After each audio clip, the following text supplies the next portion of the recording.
Welcome back to Chronoverse, the show where we dig past the legends and find out how history actually happened. Last time, we looked at the women running Rome from just off the throne, Livia, Messalina, Agrippina, and the scandal machine that history built around them.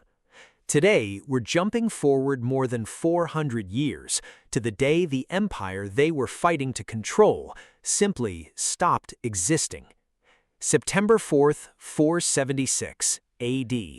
In the city of Ravenna, a teenage boy hands over his crown without a fight.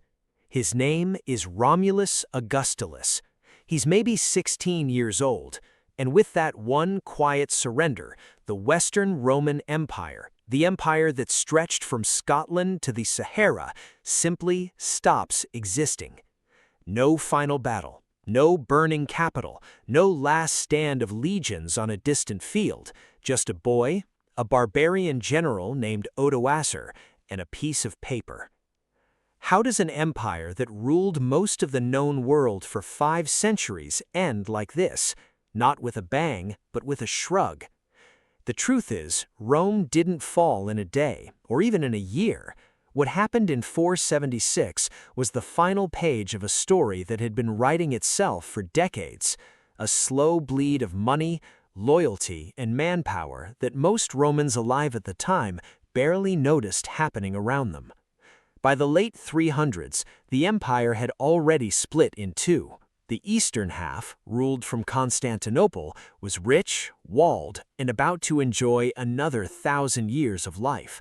The western half, ruled from Rome, then later from Milan, then Ravenna, was a different story. Its borders were long, its treasury was thin, and the armies meant to defend it were now increasingly made up of the very people Rome once called barbarians. In 410, something unthinkable happened. A Visigothic king named Alaric marched his army into the city of Rome itself and let his men loot it for 3 days. Rome hadn't been captured by a foreign enemy in 800 years. The empire survived, technically, for another 66 years, but something had cracked that never fully healed.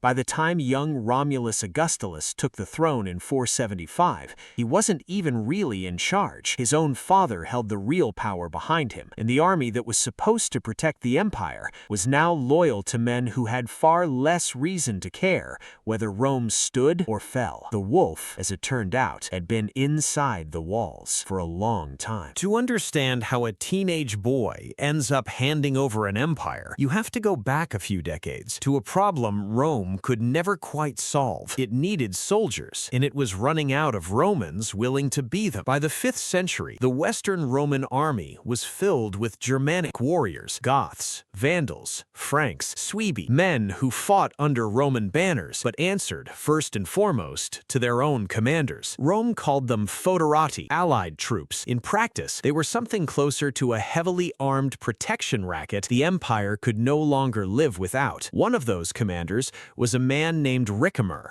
For nearly 2 decades, from 456 to 472, Ricimer was the real power in the Western Empire. He didn't call himself emperor, he was of Gothic and Suebi descent, and Rome, even in decline, still clung to the idea that only a Roman could wear the purple. So instead, Ricimer made emperors, and when they stopped being useful, he unmade them. Historians count at least 5 Western emperors who rose or fell at his say-so. This is the part most people never learn. By the time Rome fell, it had already been a puppet show for a generation. Here's a number that puts it in perspective. At its height, in the 2nd century, Rome governed something like 60 to 70 million people. By the 470s, the actual territory the Western emperor controlled had shrunk to little more than Italy itself, and even Italy wasn't fully under his command. It's the difference between running a continent and running a single, increasingly nervous city-state. Into this shrinking, fragile arrangement stepped a warlord named Odoacer, a soldier of mixed barbarian descent, commanding what remained of the Roman army in Italy. In 476, Odoacer's troops demanded something Roman soldiers had been demanding in various forms for years: land of their own in Italy, payment for their service, a permanent stake in the country they were dying to defend. The sitting Western emperor at the time, Romulus Augustulus's father had installed him as a figurehead, refused. It was the last decision that emperor would ever get to make. Odoacer's soldiers didn't hesitate. They turned on the government they'd been protecting. Within weeks, Odoacer had seized control of Ravenna, the empire's last capital, and the boy on the throne had nowhere left to run.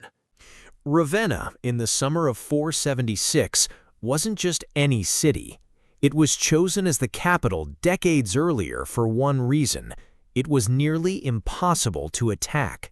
Surrounded by marshland and canals, protected by walls that had held against sieges before, Ravenna was supposed to be the one place a Roman emperor could always be safe. It didn't matter. The threat wasn't coming from outside the walls, it was coming from the very soldiers stationed inside them. Odoacer didn't need to breach Ravenna's defenses. He already commanded the army guarding it. On September 4th, 476, Romulus Augustulus was forced to abdicate. There's no dramatic account of the moment, no recorded speech, no last plea. Historians don't even agree on exactly what happened to him afterward. Some ancient sources suggest Odoacer, perhaps out of pity for how young and powerless the boy actually was, spared his life and sent him off with a pension to live out his days in a villa near Naples. Others simply lose track of him entirely. A boy who briefly held the title of Roman emperor vanishes from history without so much as a death date.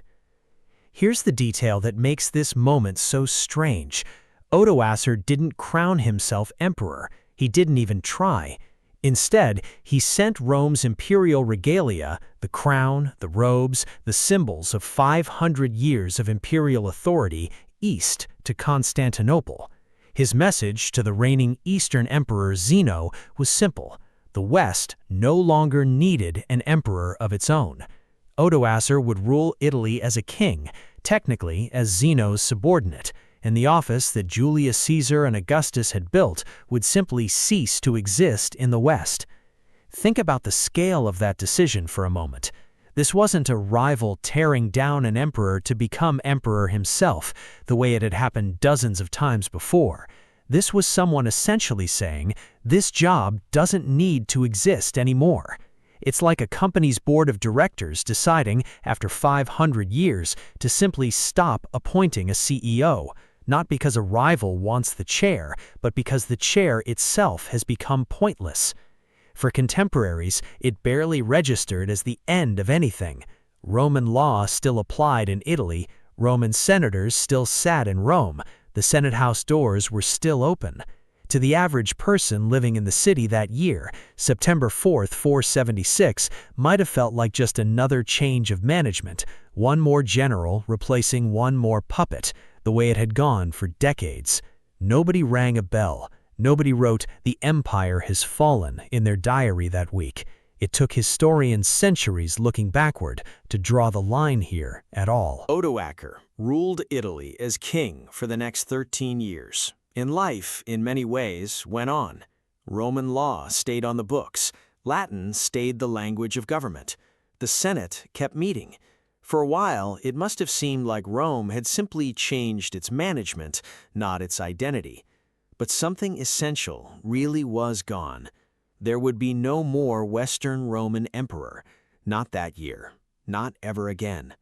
The office that Augustus created in 27 BC, that had outlasted invasions, civil wars, plagues, and centuries of crisis, had quietly closed its doors for good. The consequences unfolded slowly, the way they always had. Without a central Roman authority in the West, Italy, Gaul, Spain, and North Africa splintered into separate kingdoms ruled by the same Germanic peoples who had once served in Rome's armies. The shared infrastructure that had connected the ancient world, the roads, the currency, the legal system, the trade networks, began to fragment along with the politics. Historians still debate how sharp that break really was. Some point to cities that kept functioning much as before for generations. Others point to the collapse of long-distance trade in literacy rates as proof that something real and severe had been lost. The truth probably sits somewhere between sudden catastrophe and gradual adjustment, depending on which province you were standing in. What's not in dispute is the idea Rome left behind. Roman law would go on to shape legal systems across Europe. Latin would fracture into the Romance languages still spoken by hundreds of millions of people today, and the word emperor itself would keep getting borrowed for another 1,500 years from rulers from Charlemagne to the Tsars of Russia, all of them reaching back towards something that technically ended with a teenage boy quietly handing over his crown in a marsh-locked city. That's the strange truth of it. There was no final battle for Rome. No burning city, no last legion making a heroic stand. Just an empire that had been hollowing out for 100 years, finally admitting out loud what had already become true in practice. So the next time you hear people say, a great civilization fell, maybe ask yourself what fell actually looked like from the inside. Because for most people living through it, the end of Rome probably felt less like a collapse and more like waking up one ordinary morning to find that nothing and everything had changed. If you liked this one, hit like, drop a comment with which era you want covered next, and subscribe. We're doing this again next week.